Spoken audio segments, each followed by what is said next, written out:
Om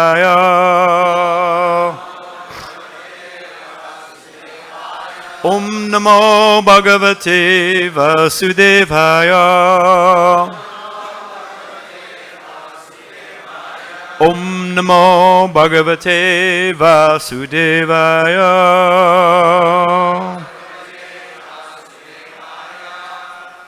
A few housekeeping details before I forget.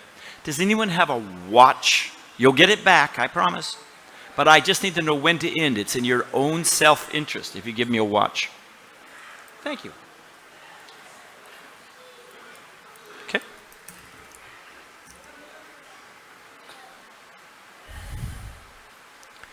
So, before we start, you know, Prabhupada says that if you put a dog on a throne, you can put a dog on a throne, you can fan him, you can offer arti, you can do so many things. Prabhupada says you throw a boot in front of him, dog will jump off and go for the boot. Dog is a dog. So I regret that I am what I am.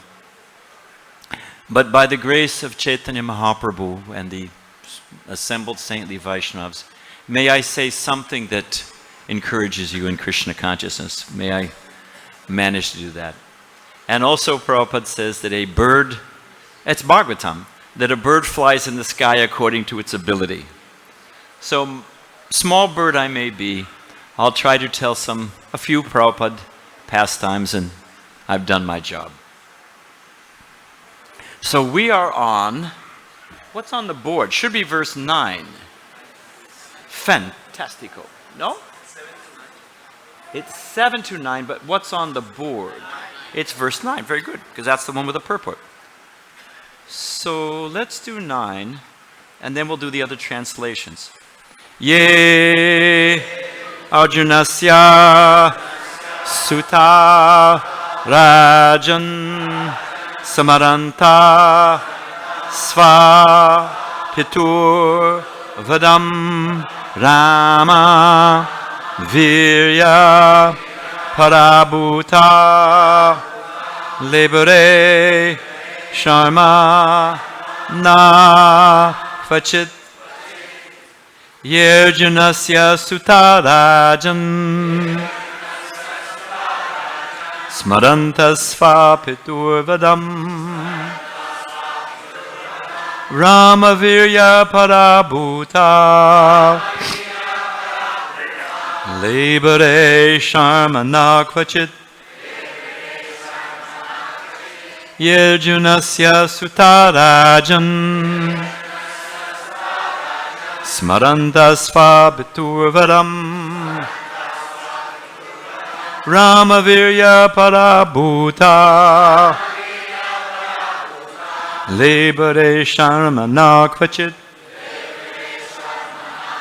Yerjunasya Sutarajan Smarantasva Piturvadam Ramavirya Parabhuta Libere Sharma na Kvachit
Smaranta Swapaturpadam Ramavirya Parabhuta Liberation Anak Vaishnavis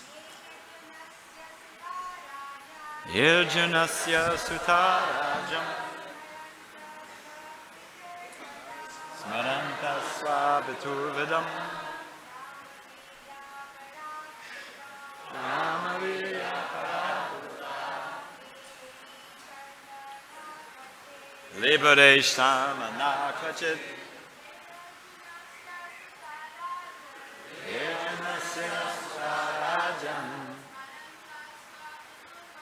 Smaranta Svabiturvedam Ramavirya Parabhuta Liberation Nakvachit. All right. Ye, those who, Arjunasya, of Kritavirya Arjuna, Suta, sons, Rajan, O Maharaj Parikshit, Smaranta, always remembering, Svapitu Vedam, their father having been killed by Parshurama, Ramavirya Parabhuta, defeated by the superior power of Lord Parshurama, Libere, achieved, Shama, happiness, Na, not, Kvachit, at any time. Now, to keep the storyline going, we're going to go back. We're going to read 7, 8, and then 9 and its purport. Jamadagni, the son of Saraswati, was very much pleased with Parshuram and asked him to take any benediction he liked. What had just happened? Anyone know the storyline? What's just happened? Huh? They just lopped off the head of his mother and his sons, and his brothers. It's quite a dramatic scene, wouldn't you say? Okay, so we've got the scenery, the setting. Jamadagni, the son of Saraswati, was very much pleased with Parshuram and asked him to take any benediction he liked. Lord Parshuram replied, "Let my mother and brothers live again and not remember having been killed by me." That's an important point. It would go to strain the relations. This is the benediction I ask. Text 8. Thereafter, by the benediction of Jamadagni, Lord Parshuram's mother and brothers immediately came alive and were very happy, as if awakened from a sound sleep. Lord Parshuram had killed his relatives in accordance with his father's order, because he was fully aware of his father's power, austerity, and learning. And today's verse, the purport, my dear King Parikshit, the sons of Kartavi Arjuna were defeated by the superior strength of Lord Parshuram. Those sons never achieved happiness, for they always remembered the killing of their father. Purport. Jamadagni was certainly very powerful due to his austerities. But because of a slight offense by his poor wife Renuka, he ordered that she be killed. This certainly was a sinful act, and therefore Jamadagni was killed by the sons of Kartavya Arjuna, as described herein. Lord Parshuram was also infected by sin because of killing Kartavya Arjuna, although this was not very offensive. Therefore, whether he be Kartavya Arjuna, Lord Parshuram, Jamadagni, or whoever one may be, one must act very cautiously and sagaciously. Otherwise, one must suffer the results of sinful activities. This is the lesson we receive from Vedic literature. Om Ganata Mirandasya Gyana Gana Salakaya Jakshushin Militan Gena Tasmade Shi Gurave Namaha. I'd like to start with a premise and then attempt to make the case for that premise. And there'll be a quiz at the end of class. And if you don't get the answer right, you still get breakfast prasadam. We'll all be friends. Don't worry. But the premise is, because there is a common denominator, Bhagavatam is profoundly real. It takes the threads and fabrics of life and weaves them into a tapestry. Like you take thread, you weave it together, protomotum, you weave it together and you get a picture. Bhagavatam takes all the forces, lust, greed, anger, envy, pride, happiness, depression. It takes it all. It takes devotion, it takes atheism, it takes the whole thing and weaves it into an amazing pageant, tapestry of what is reality. News you can use, so many things. So I wanted to take a few themes out of that tapestry, which are touched on in this pastime. And I'm careful to use the word pastime, although it's their Leela. These are historical narrations. They're not folklore created by, But the premise, let us start with this. Is there anyone in this room who does not want to become happy? Now, how you define happiness? I mean, the little ant. Prabhupada was giving class in Detroit, and some nice Indian lady had given Prabhupada a tiffin plate of sandesh, and Prabhupada put it on a table right next to the Vyasasan. And Prabhupada looked over, halfway through the class. He said, "Oh, there is an ant there." And Prabhupada said, "Krishna's told this ant, there is sandesh there, go and get it." I mean, otherwise, how does it know all the way on top of this pedestal? There are so many things. So the ant is looking for happiness, the demigods everybody's looking for happiness. However, you put your finger down, a bug will go the other way. It doesn't want to die. So how we define happiness, that's another issue. But the common denominator of the motivation that everyone wants happiness is unique. Now, we're thinking, everyone in this world, from the highest planet to the lowest, they're thinking that happiness depends on conditions. If I just get the right conditions. And everybody in this world is pushing and pulling at matter, trying to, shape it. Like mercury, if you ever try to get mercury into it, don't touch it. But if you ever try to get it into a shape, it's ephemeral by nature. So everyone in this world is trying to push things together and get a happiness. But there's a secret. Everybody likes a secret, an inside tip on the races or whatever it may be. Here's a secret.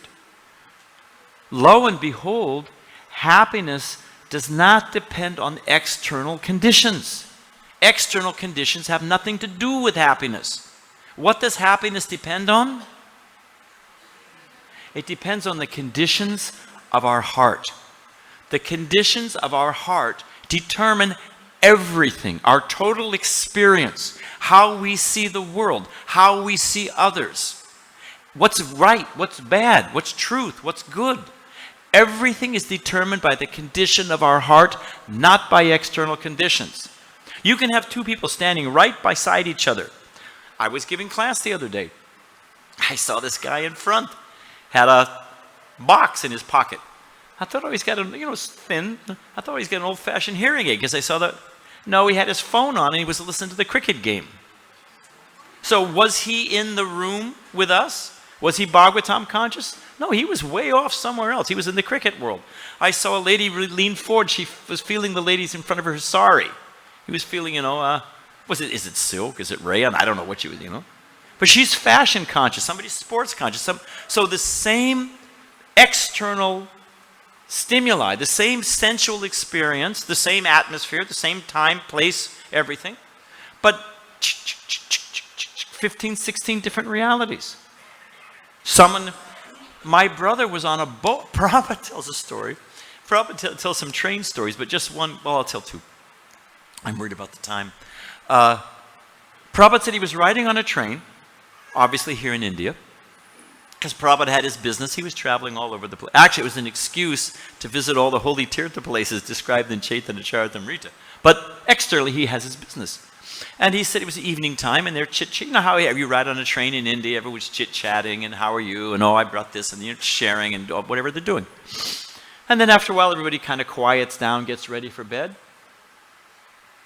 Prabhupada said the man he'd been chit-chatting to, how's your mother, where you're from, got up, all of a sudden went between where the trains, there's that little, where they hook together, there's a little bridge there, jumped off when they went over a bridge and killed himself. Prabhupada, you would never know. Prabhupada had just been talking to him. Prabhupada, So different, what's going on inside the head of each and every one of us is different. And that determines what makes us happy. As another, just so I don't forget, it's way off the track, but it's fun. Prabhupada tells a story how as a young man, and Prabhupada was quite handsome, as a young man. So Prabhupada as a young man was riding on a train late at night, and a prostitute came down and sat down right next to him. Prabhupada said he closed his eyes and he chanted Hare Krishna as loud as he could. Hare Krishna, Hare Krishna. Prabhupada said, when I opened my eyes, she was gone. So, where there's a will, there's, if you fight, armed with yoga, stand and fight. Maya has no strength. But back to the point of the thing.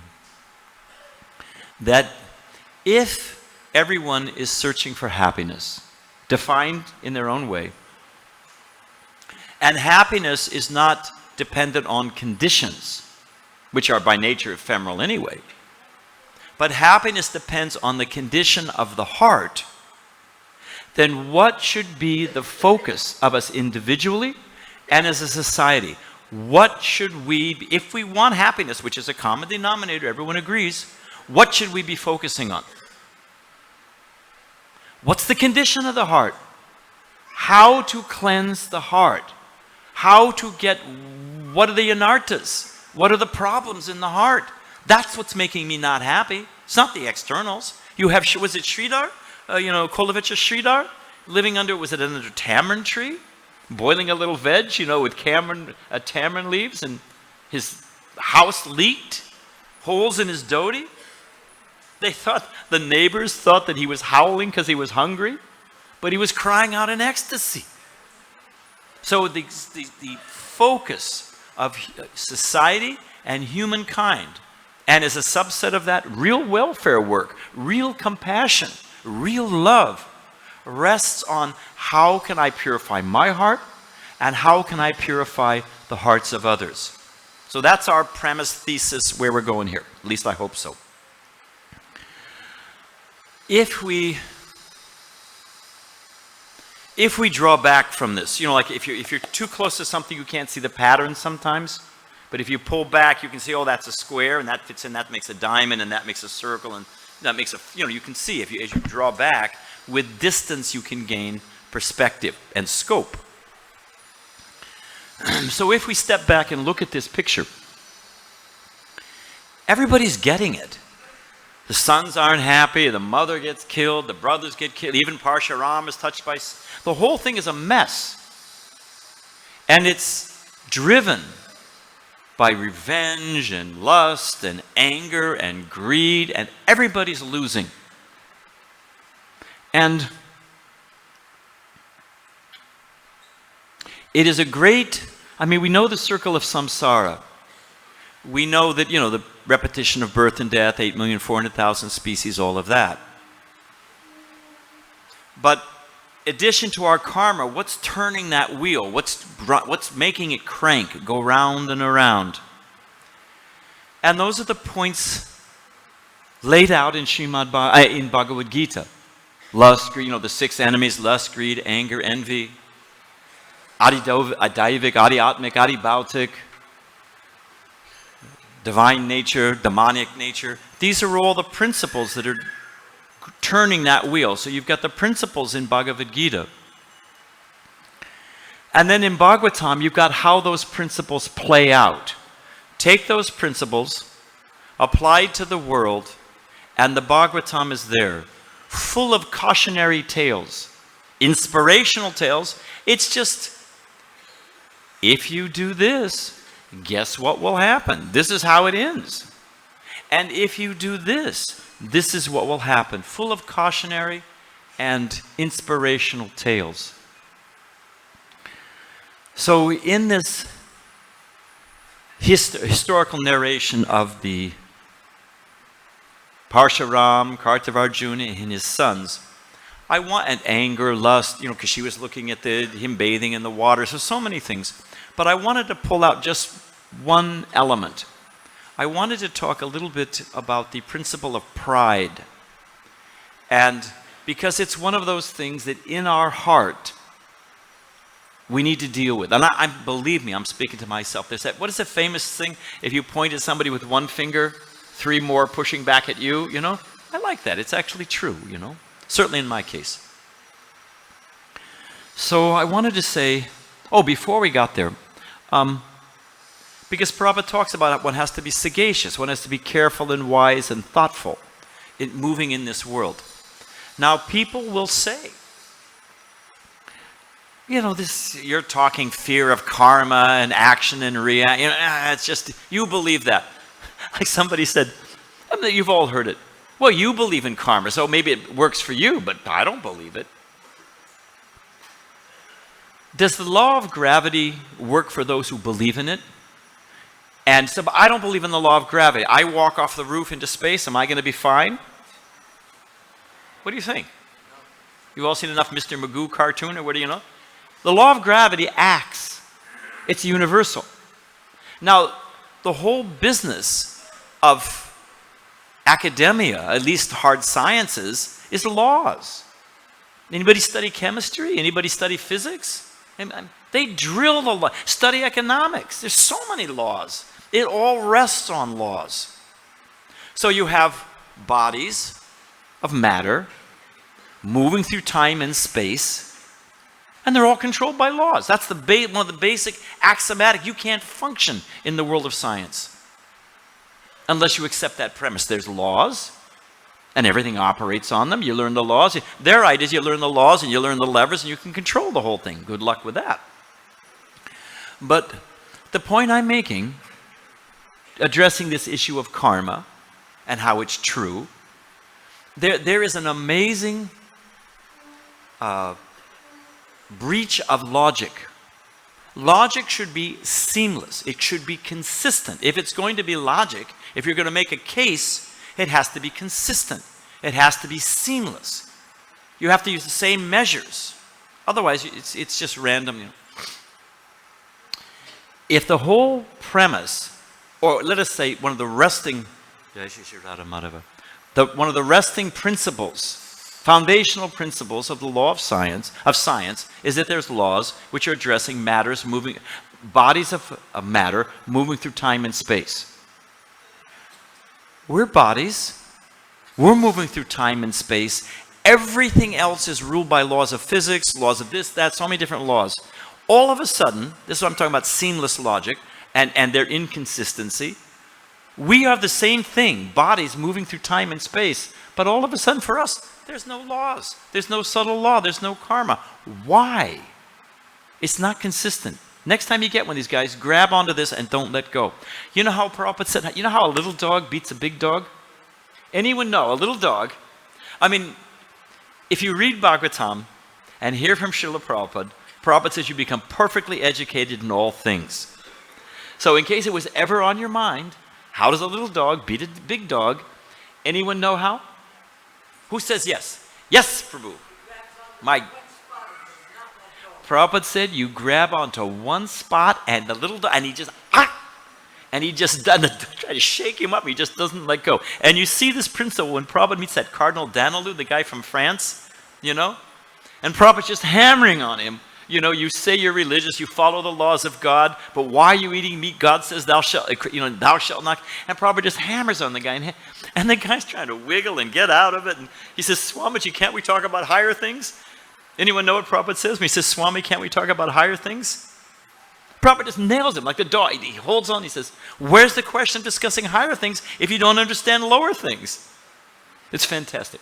So, Prabhupada says, there's no such that you will not find the word chance in the Sanskrit language or in the Bhagavatam. The word used is drista. Comes from the word darshan, to see. It means there's a purpose, there's a reason, there's a cause. We just don't see it.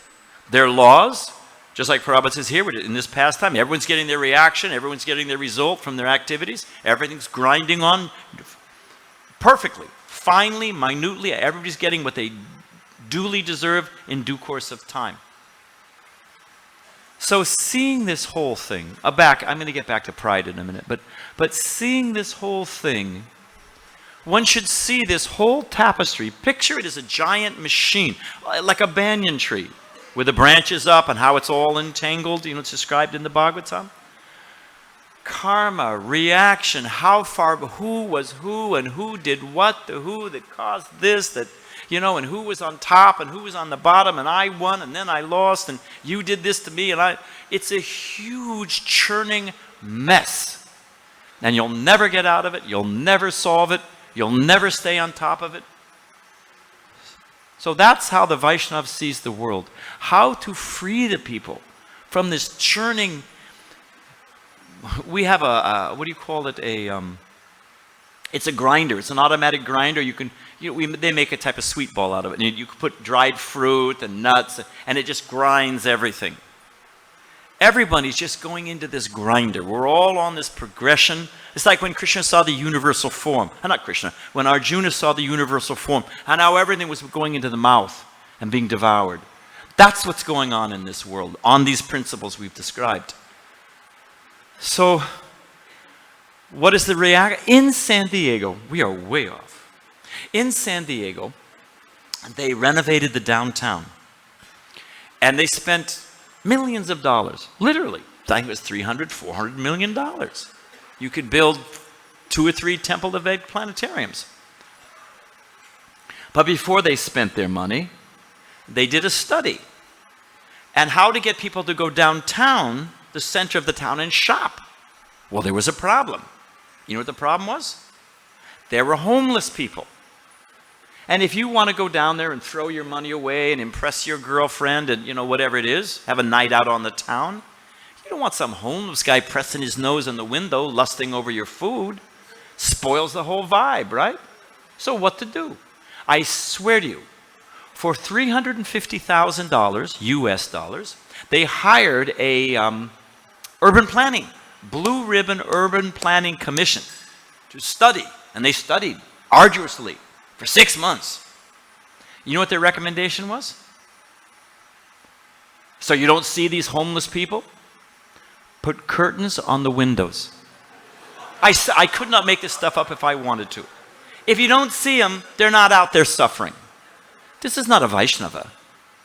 Prabhupada said there's one thing that disturbs a Vaishnava. Vaishnavas are peaceful in any condition. Haridas Thakur is living with a snake. Devotees are peaceful. But Prabhupada says the one thing the Vaishnava cannot stand, anyone know that sound? The sound of the living entities being crushed by the material nature. It's one of those great sutras by Prabhupada in the Bhagavatam. The sound of the conditioned souls being crushed by the material nature. Vaishnava, we can't put up curtains and, go out the back door so we don't see them. So one of the things that's binding the conditioned souls to this wheel, certainly binding me to this wheel, is this one of so many principles, this principle of pride, which we want to talk about a little bit. So, let's see here. Well, I just wanted to say one thing about anger. Again, everything is in the Bhagavatam. And I'll give you a hint. It comes from Bhishma Dev, his instructions on the bed of arrows. Anger is just one of those universal principles. Anger, lust, greed, it's envy, it's laid out there. So what is the solution? Get revenge, as we're seeing in this pastime? What is the secret for conquering anger as given by Bhishma Dev? A hand went up. To learn how to forgive. In case we don't have time to fold back into it, think of Trinadapi Sunichena Tororiva Sahishnuna, which we should garland around our neck, that verse by Chaitanya Mahaprabhu, that lower than a straw in the street, and Amanina Manadena. I don't need any respect from you. I'm not expecting any respect from you. So where's the question of pride? It just cuts to the whole thing, but we'll get back to that in a second. But if one learns to forgive, and my obligation to tell a Prabhupada story, quick one. Prabhupada's in Philadelphia. Rabindra Swarup told me this. Prabhupada's in Philadelphia. Rabindra Prabhu invites a professor, I think from Temple University, I'm not sure where he came from. He was an Indian, and he was teaching religion. So Rabindra thought, oh, it'll be a nice discussion, you know. Turns out the guy was a fundamentalist Christian.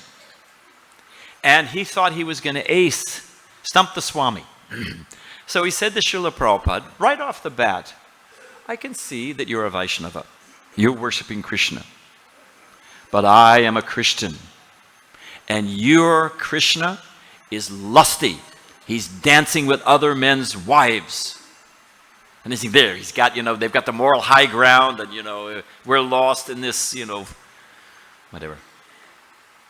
Prabhupada, without missing a beat, Prabhupada says, I see that you are married. Because the man must, American tradition, he must have had a ring. Prabhupada said, I see that you are married. He said, you, sir, are the one who is immoral.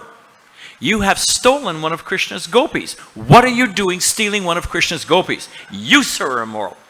He said, Krishna is the Prakriti, Krishna is the Purusha. He's the only enjoyer. Everything else is Prakriti. Why do you think you're the Purusha? You, sir, are the thief who's immoral. You can imagine, the guy was just, his whole brain was rewired in a minute. And he began shouting. He was so, anger after frustration, the Rudra principle. He became so upset, he began arguing, shouting at Prabhupada. Blissful big Brahmananda, after a few expletives from this man, Brahmananda said, I think you better leave now, sir. And he literally gave the bums heave-ho, threw the guy right up, which was quite blissful. But here's the point I wanted to get to. The point I wanted to get to was after this was all done, everybody sat in a circle, Rabindra told me, and the temple presidents, a couple sannyasis, like this and that, and they were offering their, what would happen to this man? Foul language, anger projected onto a pure devotee of Krishna? Where's that guy going to go? So somebody, he'll be boiling, have to drink boiling ghee. He'll be wandering the Himalayas like, who is it, Ashwatthama? What happened to this guy? So everybody offered their suggestion of some heinous, draconian reaction. It got to Prabhupada, who was writing at his desk. Prabhupada looked up and said, well, we could forgive him. Nobody thought of that. But if you're forgiven, what Prabhupada said later on, Rabindra told me, Prabhupada said, I must have offended him in a previous life. Now he's come in this life to take his revenge. So this is Vaishnava vision, if all of that anger, which, they've proven medically, high blood pressure, Prabhupada tells the story of the two sannyasis that come to the river, and there's I don't know which young lady, old lady, let's tell an old lady this way. There's an old lady, and she is enfeebled, so she says, can you help me across the river? One of the sannyasis says, get on my back, no problem. So he carries her across the river, puts her down, they go on. Now the sannyasi who did not carry, he's just steaming. When you've been next to this and they're just brewing, they're about to blow a gasket. So the other sannyasi is just steaming. They're walking along in silence for 15, 20 minutes. And finally the sannyasi who did not carry across the river just cannot contain himself. I can't believe it. You're in saffron cloth and you've got a woman on your back and, you've carried her like it.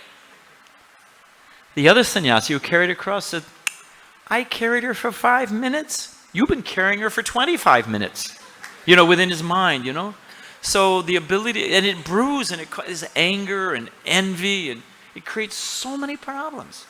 A Vaishnava, maybe I offended him in a previous life, or who knows what, he had a bad day, who knows what happened to him, But when one's full, Prabhupada says if a glass is full, you can't put more water in it. When, Brahmabhuta Prasadatma, Nasojate Nakanchate, when a devotee's heart is full, we don't care about all this. Oh, the Hare Krishna. Like, was it Sanatan and Rup when they signed with, was it Rup Sanatan? Rup Narayan. Just signed it. So they asked Prabhupada one time, what would happen? It was a newspaper report, it's a long story, but at one point the man said, well, what happened if everyone became Krishna conscious? We've all heard that. How will the world go on? Like Arjuna's, there's all kinds of devotees in all different ashrams and occupations, but they have their little narrow, we're all cloistered or whatever. So the man asked Prabhupada, well, what would happen if everyone became Krishna conscious? Only Prabhupada. He said, don't worry. There'll always be fools like you who won't. Which only Prabhupada could pull that off. But then the point I wanted to make, Prabhupada said that actually it'll only rain in the evenings after all the animals are in. Every tree will give a fruit and a flower. He began to describe Satya Yuga. So imagine a world, if we want to make the world a better place, and we want to become happy individually and collectively, we need to change the conditions in our heart and the conditions of the world. Everyone likes to amass things. The little squirrel is packing away nuts. It's the instinct to pack, to gather, to increase, to expand. I saw a bumper sticker, the one who dies with the most toys wins. I remember thinking, no, he still dies, and who knows where the toys go. That's a whole other story. But the tendency to amass, Prabhupada talks about surrounding ourselves with fallible soldiers. It's just there. So let that be there in our Vaishnav hearts. Let me gather, Sarabhushanam, let me gather those things. I don't know the verse in the Bible by Krishna's grace, but what is it that, gather thee not the things of this world, but those which do not gather dust. I forget exactly what it goes, but get real things. Gather things of substance. Let my heart, where will a gentleman sit? Here I was provided a very nice seat, and I'm very comfortable. But I do have a watch, I'll end on time, don't worry. So, Pran Govind and I are old friends. He comes to visit me in my office. I say, oh, Pran, so nice to see you. Please sit here. And there's a big pile of garbage, flies coming out of it. Will he want to sit there? It's a simple thing. Will he want to sit there? What do you think? Where will he want to sit? Where do we like to sit? Nice view, clean, fresh air, a little glass of water. We open up our heart. We feel, oh. Where do we want Krishna to sit? We want Krishna to sit in our heart. Of course, he's there as Paramatma, always. But to manifest, well, he's not going to manifest in a dirty, unclean place. He's Paramahansa. So our focus, the focus of human life, is to cleanse the heart. Then Krishna will sit there. And this is a tip, one of the tips coming from Bhishma Dev, to learn how to forgive. The invalidity of pride. Someone says, I don't know, it's an American insult. Oh, someone was humble. And they've got a lot to be humble about. In other words, they're not very qualified, Prabhupada tells the story that there's a king sitting on his throne. He's having the Dabar, the big audience, all the courtiers and everyone's there in the court and offering respects, and all the ministers are there. A mosquito is blown in on the wind, lands on the king's shoulder. And the little mosquito looks out. He sees everyone fanning him, bowing down, offering sweet. He's in ecstasy, And his little mosquito brain, evidently, they purr like kittens. I don't know, the way Prabhupada tells the story. The mosquito began bzz, bzz, bzz. So picture this mosquito, very happily sitting on the king's shoulder, thinking that this is all Lord of all he surveys. He starts bzz, bzz. King goes, finished. We're like that. Oh, I'm a king, or I'm Brahma, or I got this girlfriend. I got 2 girlfriends. I know a guy. Anyway, Hare Krishna. He got 2 girlfriends. He wanted 2 wives in Krishna consciousness. He wanted 2 wives, and you can make a case for it, whatever. But Prabhupada said, don't do it. And quotes his father, who thanked him for saving him when Prabhupada wanted a 2nd wife. But a guy had 2 wives. Finally found one. They fell in love with each other, ran off, and left him alone with the kids and the bills. It's a true story. So, how can you control this material nature? What are you going to do with it? So this pride, Prabhupada says, puffed up over borrowed plumes, puffed up over borrowed plumes. So the invalidity of pride, it has no substance. The burden of pride, it's such a false facade. Prabhupada tells the story. A man is sitting, here's a tree. Picture this as a tree, okay? Picture this as a branch. A man is sitting here, and he's sawing. Now, can anyone guess what's wrong in this picture? We did talk about different laws. One of the laws we mentioned was the law of gravity. And I don't mean being sober or dira. So he's sit.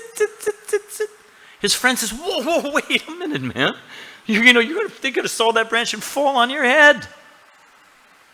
The guy says, oh, did you go to woodcutter U? I mean, what school did you graduate? I mean, are you a woodcutter? He shuffles the guy off. The guy says, okay, go ahead.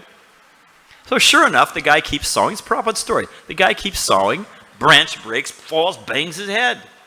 The next day they happen to meet in the marketplace. This boneheaded, wouldn't take good advice, has a big bandage on his head. And he says to the man who gave him the good advice, he says, oh, you must be a great astrologer.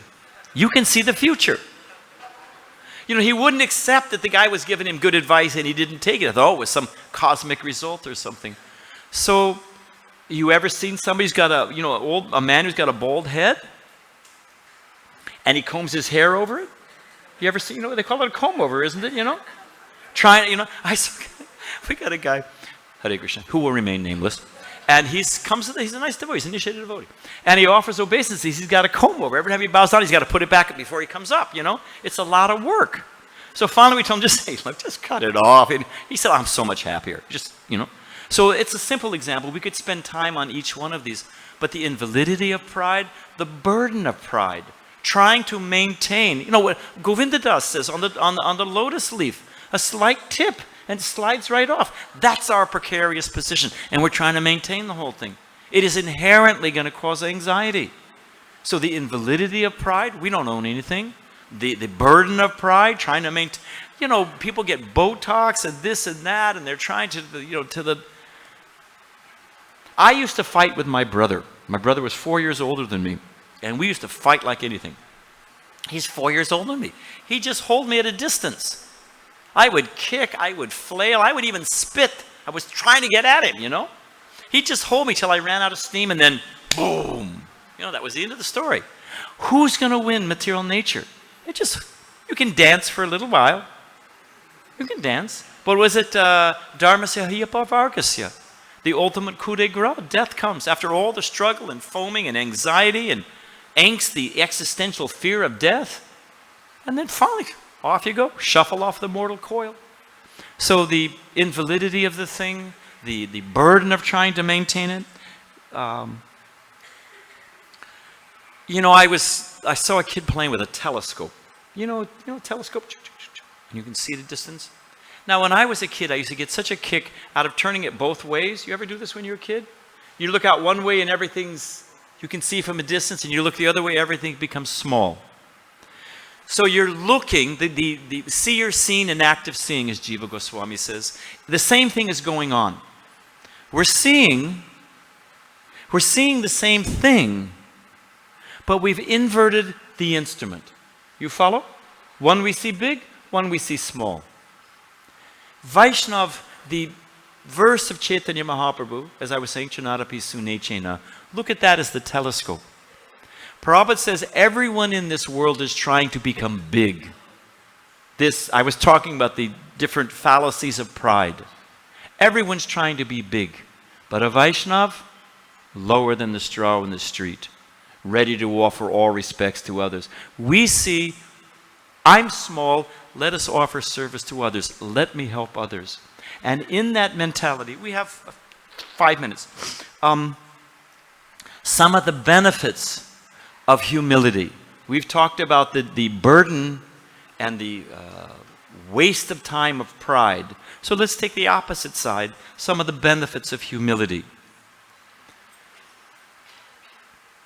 Well, because of time, there's a verse in Bhagavad-Gita, I think it's 266, I forget the number, but it's actually, and if you break it down, because I want to save time, if you break it down into connect the dots. You know, when you're a kid, you know, you connect dot 1 with dot 2 with dot 3, you know, and you get a picture, right? You get a picture.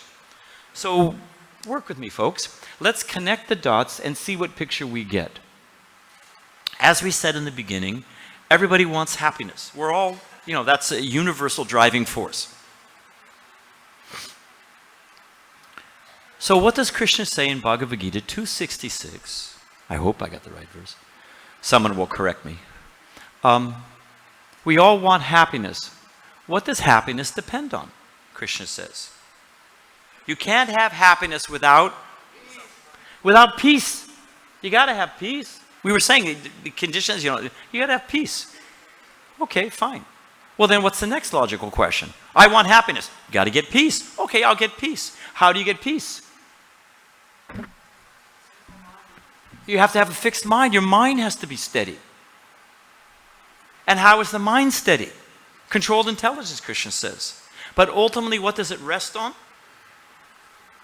Transcendental intelligence within the Supreme. We have to be fixed. I'm not this body. You know what? This life is not the all in all. It is coming and going. It is flickering. And, you know, all this, I have to give it all up at the time of death anyway.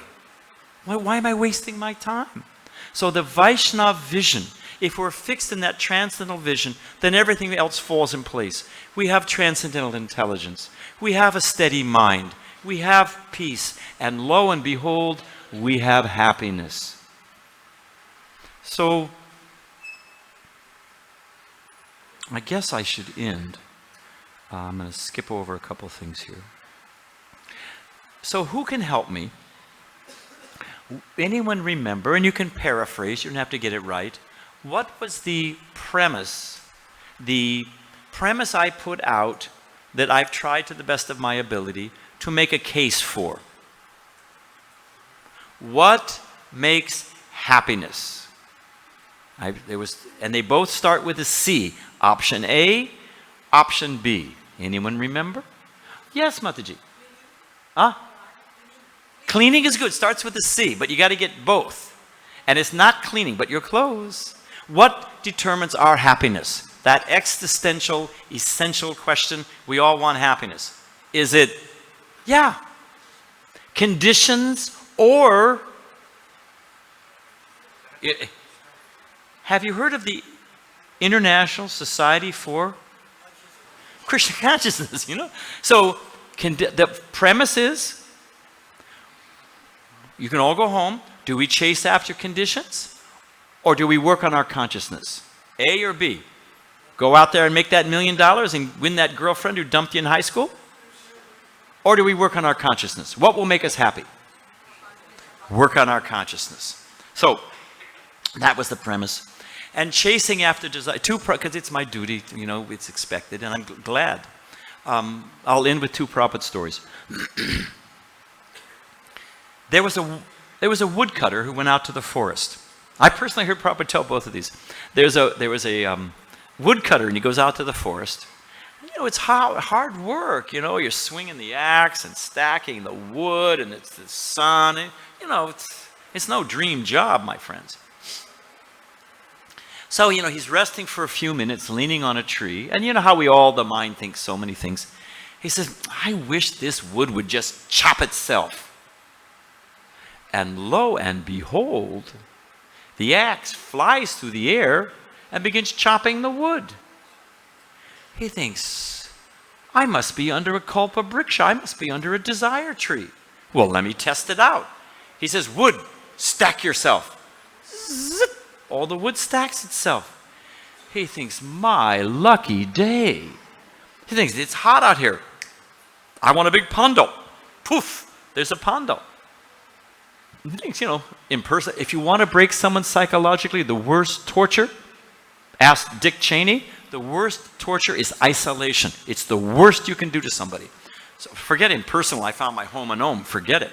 So the guy's out there alone in the forest. He's got the tent. You know, he said, "Hey, it's no fun. I want my friends." Shoo, all of his friends are there. Well, we want to have a party. Shoo, there's musicians. What? It's not a party. If you don't have snack items, shoo, all kinds of snacks. He's having a great time, laughing, joking, and And then time flies when you're having a good time. All of a sudden he realizes that the sun is set and it's dark. And the mind thinks so many things. He thinks, hey, I'm out here in the forest. A tiger may come and eat me.